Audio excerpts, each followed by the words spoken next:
Hello friends, social with Savita channel पे आपका स्वागत है। तो आज हम डिस्कस करने जा रहे हैं एसएसटी का प्री बोर्ड पेपर जो किसी स्कूल में कंडक्ट कराया गया था।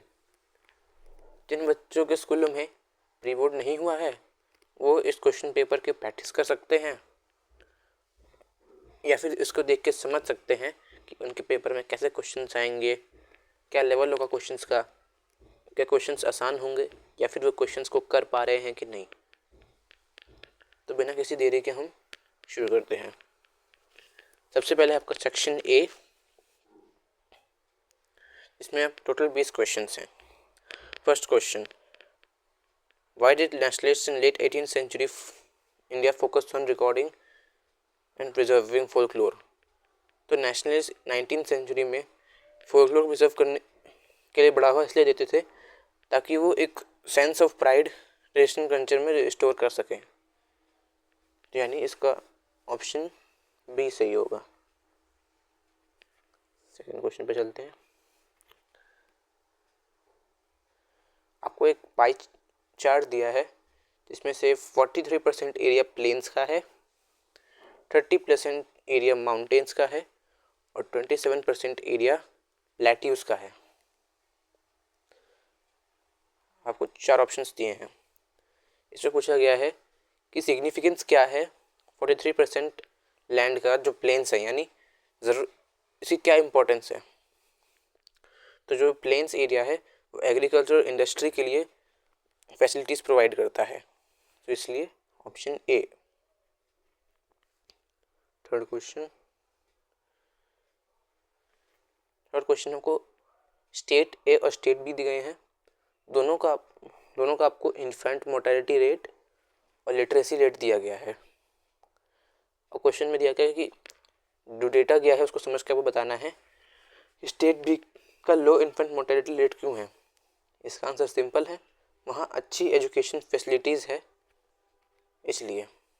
तो हमें सिर्फ डी ऑप्शन ऐसे दिख रहा है, तो यानी D option, it has health care and education for all.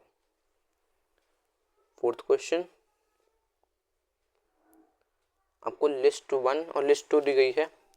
List 1 में आपके फॉरेस्ट लिखे गए हैं, किस टाइप के फॉरेस्ट होते हैं, और लिस्ट 2 में आपको स्टेट्स के नाम दिए गए हैं। तो आपको बताना है इसमें कि कौन सा आंसर सही होगा। नीचे 2 ऑप्शंस दिए गए हैं। अब देखिए, आंध्र प्रदेश में पाए जाते हैं रिजर्व फॉरेस्ट, यानी फर्स्ट का तो बी हो गया। हरियाणा में प्रोटेक्टेड फॉरेस्ट पाए जाते हैं, यानी सेकंड का सी। और नॉर्थ ईस्टर्न स्टेट्स में अनक्लास्ड फॉरेस्ट पाए जाते हैं, यानी थर्ड का ए। और हमें ऑप्शन डी दिख रहा है, so D option is correct.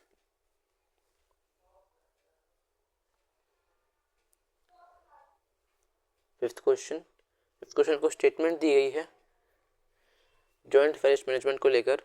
आपको बताना है चारों स्टेटमेंट्स में से कौन सी स्टेटमेंट सही है जेएफएम प्रोग्राम को लेकर के। तो देखिए, पहला दिया हुआ है it involves local communities in the management and restoration of degraded forests. ये बिल्कुल ठीक है। Programme has been in informal existence since 1980। ये गलत है। Jharkhand pass the first resolution for the joint forest management. ये भी गलत है। Members of the local village communities are entitled to intermediate benefits like non timber forest producers. तो fourth भी सही है। तो अगर हम इसमें से देखें तो सी ऑप्शन करेक्ट होता है, क्योंकि सी में लिखा है 1 and 4 ओनली। तो C option is correct. Sixth question, statement दी हुई है कि बेल्जियम के लोगों ने सक्सेसफुली डेल्ट किया है उनकी कंट्री की पावर शेयरिंग प्रॉब्लम को, और वो एक खुशी की लाइफ जी रहे हैं, आराम से लाइफ अपनी जी रहे हैं। तो आपको बताना है कौन सा रूट फेडरेशन का उन्होंने चूज किया था। तो इसका आंसर होगा first, coming together.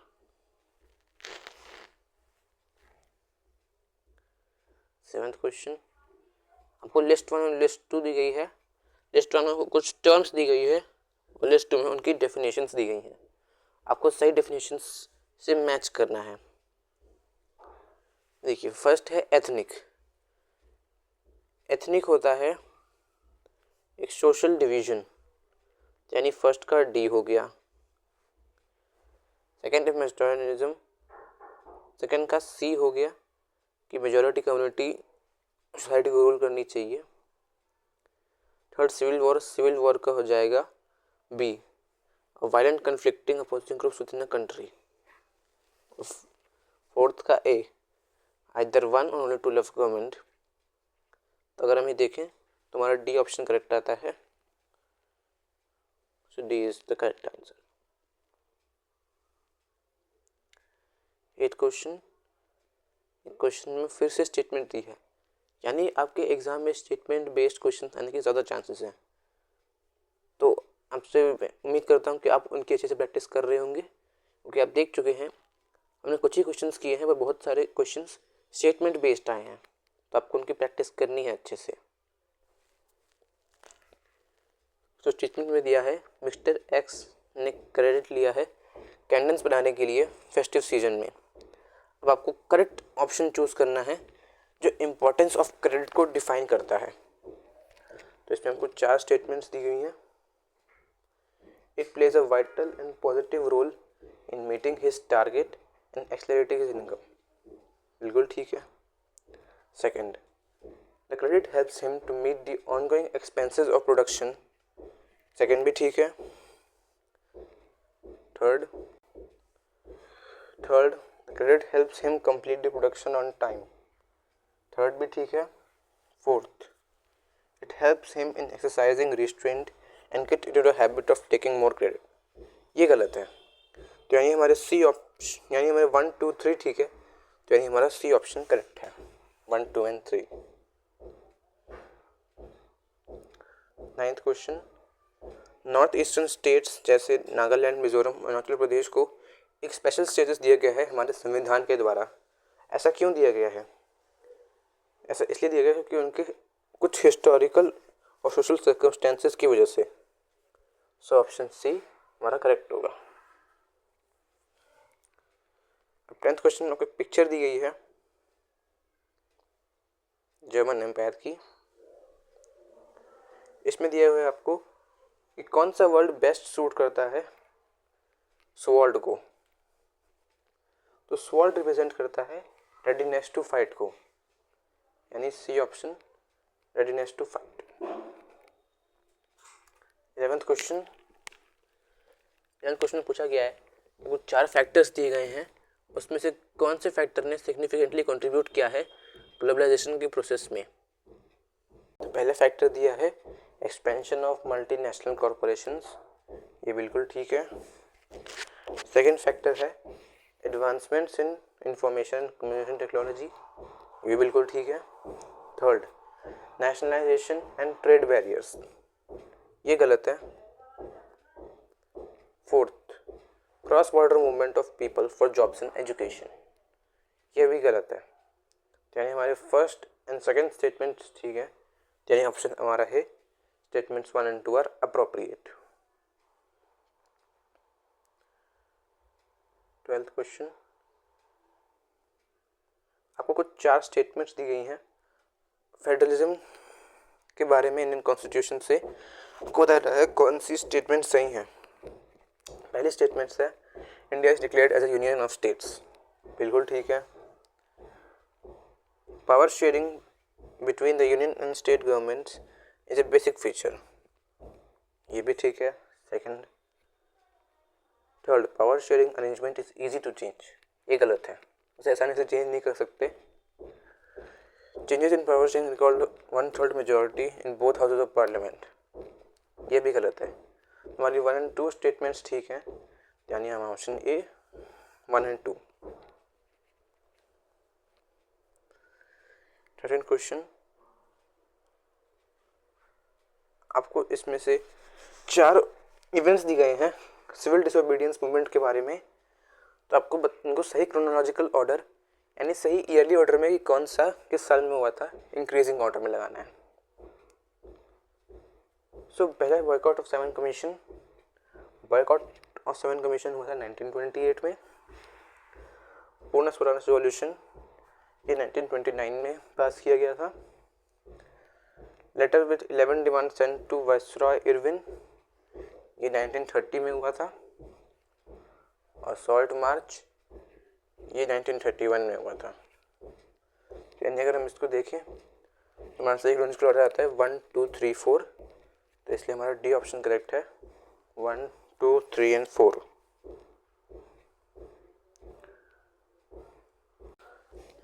14th question, Indian economy में 3 सेक्टर्स हैं दिया हुआ स्टेटमेंट में, इंडिपेंडेंट है यानी किसी पे डिपेंडेंट नहीं है, अगर दूसरे पे डिपेंडेंट है इसका मतलब है, पर एम्प्लॉयमेंट प्राइमरी सेक्टर में हाई है। अब इसकी एक्सप्लेनेशन अप्रोप्रिएट क्या है? देखिए, सबसे पहले तो government policies preferentially treat the privates in the primary sector, नहीं, तीनों सेक्टर को गवर्नमेंट की पॉलिसीज इक्वली ट्रीट करती है। तो पहले तो स्टेटमेंट हमारी गलत हो गई। Indian government is largely agrarian and majority population is dependent on agriculture, ये बिल्कुल ठीक है।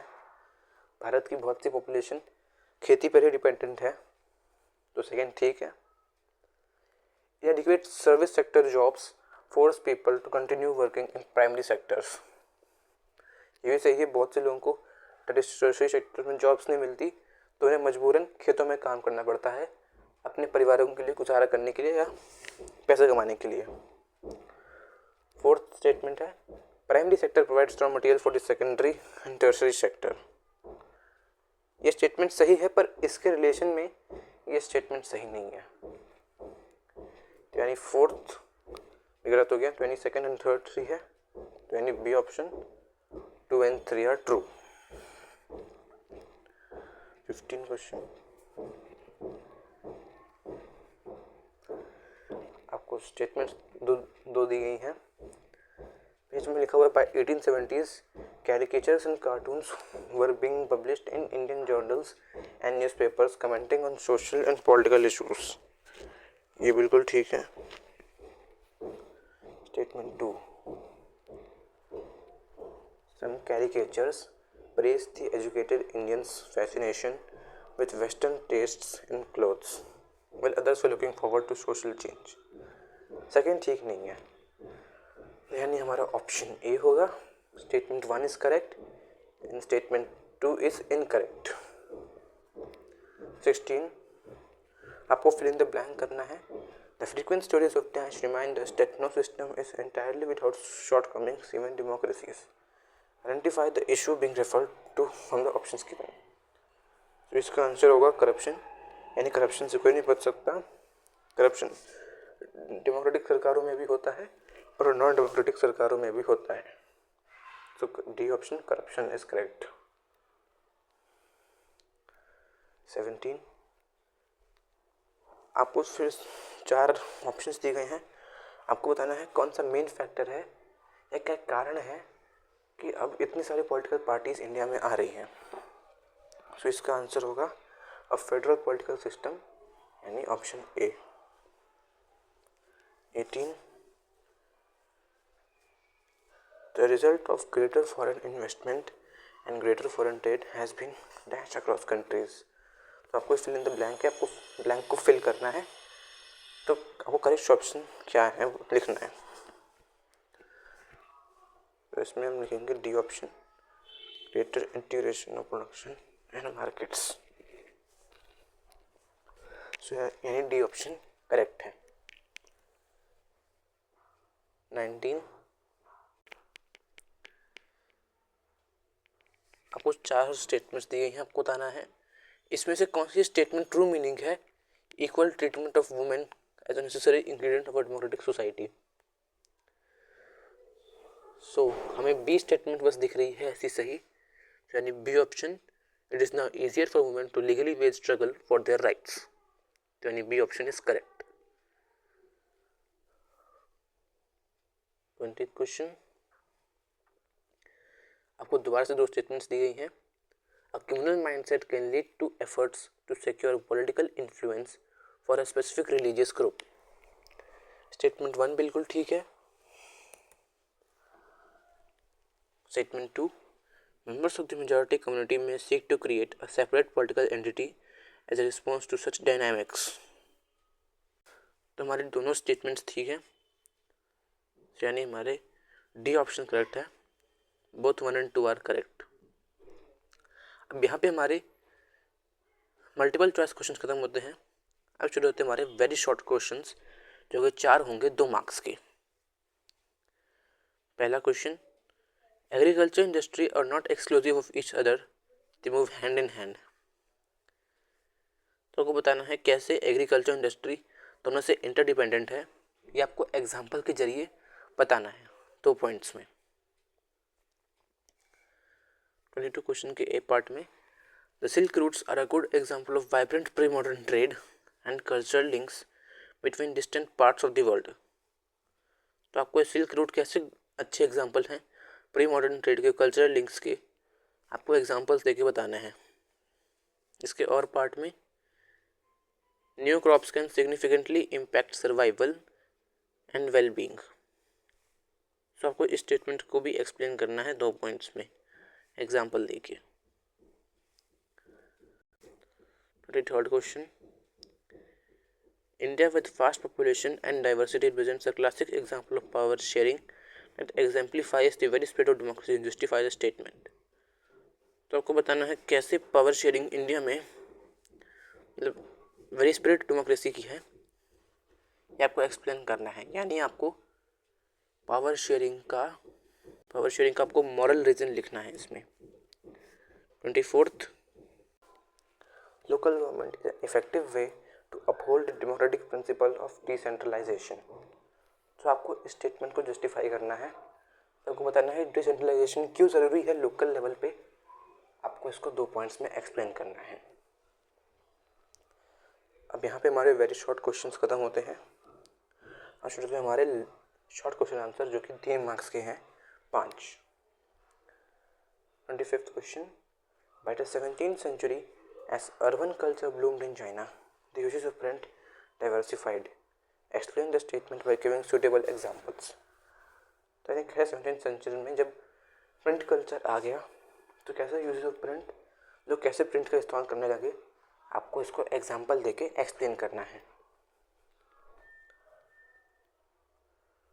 नेक्स्ट क्वेश्चन, ए पार्ट में इसमें लिखा है मिस्टर वाई किसी इंडिया के सिटी से एक रूरल एरिया में आते हैं और उन्हें पता चलता है कि 5 लोग एक खेत में काम कर रहे हैं, पर उस खेत में 2 लोगों से ज़्यादा की ज़रूरत नहीं थी. और अगर बाकी 3 को भी हटा दे तो भी प्रोडक्शन पे कोई इफेक्ट नहीं पड़ेगा. अब हमें क्वेश्चन में बताना है कि कैसे हम सॉल्व कर सकते हैं अंडर एम्प्लॉयमेंट की प्रॉब्लम को रूरल एरियाज़ में.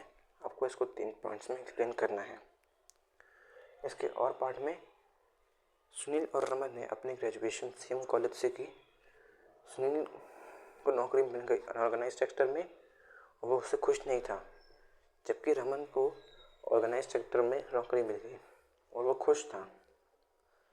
अब आपको बताना है कि सुनील नाखुश क्यों था as compare to Raman.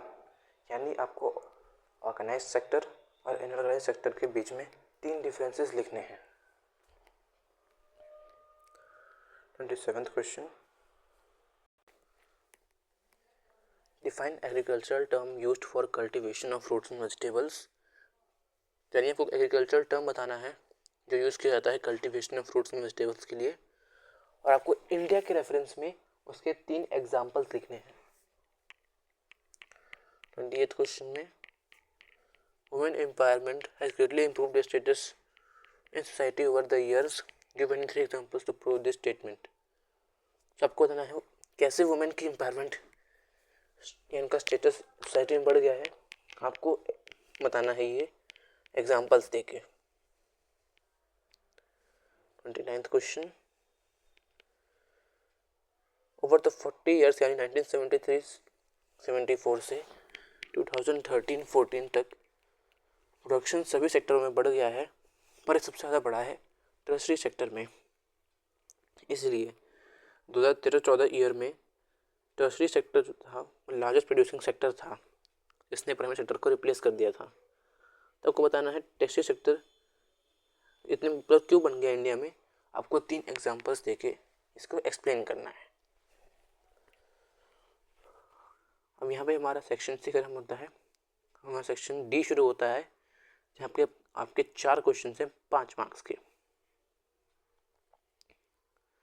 Question आपको इसके ए पार्ट में एक्सप्लेन करना है, मतलब एनालाइज करना है मेजर्स को, यानी कौन से मेजर से सॉइल इरोजन होता है,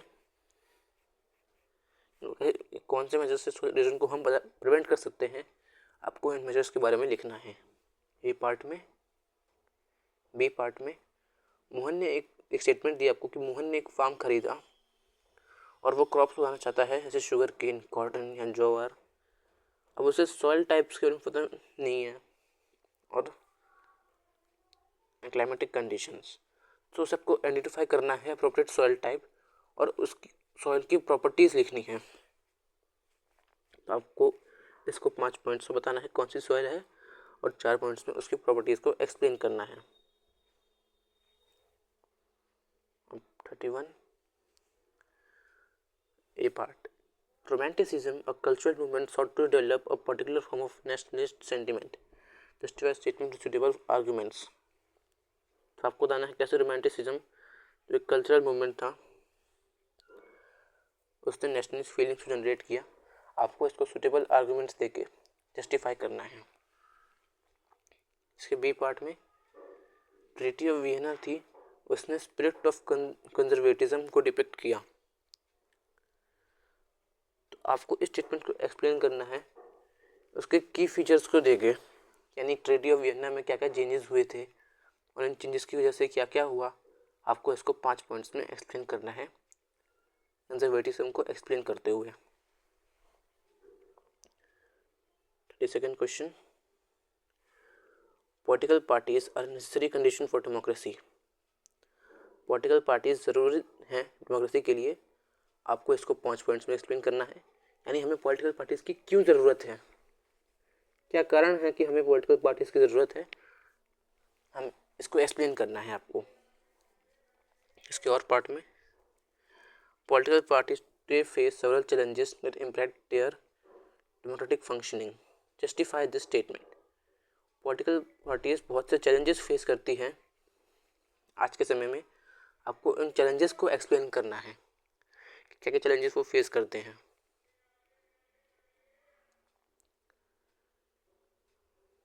33 क्वेश्चन ए पार्ट में मिस एक्स एक फूड स्टोर खोलना चाहती है अपने विलेज में। उसे अपनी इनकम बढ़ानी है और अपने फैमिली का स्टैंडर्ड ऑफ लिविंग बढ़ाना है। आपको बताना है कैसे सेल्फ हेल्प ग्रुप्स उसकी मदद कर सकते हैं। आपको अपने आंसर को रीजन्स के साथ एक्सप्लेन करना है, यानी आपको एक्सप्लेन करना है क्या एडवांटेज होते हैं सेल्फ हेल्प ग्रुप्स के मेंबर बनने में। आपको इसको 5 पॉइंट्स में एक्सप्लेन करना है। इसके और पार्ट में money by providing the crucial intermediate step eliminates the need for double coincidence of wants, justify the statement highlighting the significance of modern form of money in India। आपको explain करना है कैसे money eliminate करता है double coincidence of wants से, money हटाता है need को कि दोनों पार्टी एग्री करें अपने अपने सामान बेचने के लिए, अपने अपने फ़ायदे के लिए। आपको इस स्टेटमेंट को एक्सप्लेन करना है कि बताते हुए कैसे मॉडर्न फॉर्म ऑफ मनी ज़रूरी है आज के समय में। अब यहाँ पे हमारा सेक्शन डी खत्म होता है, सेक्शन ई स्टार्ट होता है। सेक्शन बी में आपको 3 केस बेस्ड क्वेश्चंस मिलेंगे और 4 मार्क्स के होंगे। 34th क्वेश्चन, आपको सोर्स दिया गया है। इस सोर्स में आपको आंसर नहीं मिलेगा, आपको आंसर चैप्टर पढ़ा होगा, आपको उसमें से लिखना है। जैसे फर्स्ट क्वेश्चन, ब्रिटिश ने रॉलेट एक्ट इंट्रोड्यूस क्यों किया। आपको इसको एक्सप्लेन करना है कि क्या कारण था कि ब्रिटिश ने रॉलेट एक्ट को इंट्रोड्यूस किया। सेकंड, इस एक्ट का इंडियंस पे क्या प्रभाव पड़ा, आपको इसको बताना है, 2 पॉइंट्स में एक्सप्लेन करना है आपको। थर्ड पार्ट में महात्मा गांधी ने इसको कैसे रिस्पॉन्ड किया, क्या किया इन्होंने इसके विरुद्ध में आपको एक रीज़न देना है उनके इस एक्शन का। 35th क्वेश्चन, आपको वाटर स्कैर्सिटी के ऊपर एक सोर्स दिया गया है। पहले आपको बताना है कि ऐसा कोई रीज़न बताइए जो वाटर स्कैर्सिटी के लिए कंट्रीब्यूट करेगा फ्यूचर में। आपको कोई एक रीज़न देना है। सेकंड पार्ट में बताना है कि राजस्थान में एक रेजिडेंट क्यों इंस्टॉल करना चाहेगा एक सबमर्सिबल वाटर पंप को, क्या कारण है इसके, आपको इसको एक्सप्लेन करना है। थर्ड पार्ट में वाटर कंजर्वेशन क्यों ज़रूरी है आपको बताना है। और एक वन की बतानी है इफेक्टिव वाटर मैनेजमेंट या कंजर्वेशन की, यानी क्या कर सकते हैं कि हम वाटर को अच्छे से बचा सकें, ऐसा कोई तरीका बताना है एक।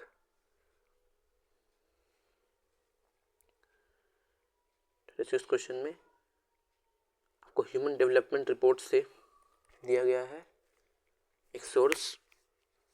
आपको फर्स्ट पार्ट में बताना है कि यूनाइटेड नेशंस डेवलपमेंट प्रोग्राम कौन से बेसिस पे कंट्रीज को कंपेयर करता है ह्यूमन डेवलपमेंट के लिए। सेकेंड पार्ट में आपको ह्यूमन डेवलपमेंट को ब्रीफली एक्सप्लेन करना है 2 पॉइंट्स में। थर्ड पार्ट में आपको कोई अदर एस्पेक्ट्स बताना है जो कंसिडर किया जाना चाहिए ह्यूमन डेवलपमेंट को मेजर करने के लिए। अभी हमारा सेक्शन ई खत्म होता है, सेक्शन एफ स्टार्ट होता है जहाँ पे आपका मैप बेस्ड क्वेश्चन है 5 नंबर का। तो 2 नंबर का आपका हिस्ट्री का मैप है। आपको मैप में 2 जगह दी हुई हैं ए और बी, आपको इनके नाम बताना है, उनको आइडेंटिफाई करना है। जैसे कि ए में आपको प्लेस बतानी है जहाँ पेजेंट सत्याग्रह हुआ था, और बी में इंडियन नेशनल कांग्रेस की एक जगह है जहाँ पे उसका सेशन हुआ था सितंबर 1920 में, वो आपको बताना है। 37 में आपको 4 ऑप्शंस दिए गए हैं, आपको इसमें से 3 करने हैं। जैसे कि कोई सॉफ्टवेयर टेक्नोलॉजी पार्क महाराष्ट्र में, या कोई कोल माइन झारखंड में, थर्ड में या फिर टॉलेस्ट डैम सबसे ऊंचा बांध भारत का, और चौथा एक टापू एक समुद्री अड्डा जो पश्चिम बंगाल में होता है। अब यहाँ पे हमारा पेपर समाप्त होता है। आप इस पेपर की प्रैक्टिस कर सकते हैं और पता लगा सकते हैं कि आपकी बोर्ड्स की प्रिपरेशन कितनी अच्छी चल रही है, क्योंकि बोर्ड्स के एग्ज़ाम में भी बस अब लगभग 1 ही महीना रह गया है। इसे देख के पता लगा सकते हैं करके कि कितना आपकी प्रिपरेशन अच्छी है। अगर कोई डाउट आए तो आप कमेंट सेक्शन में हमसे पूछ सकते हैं।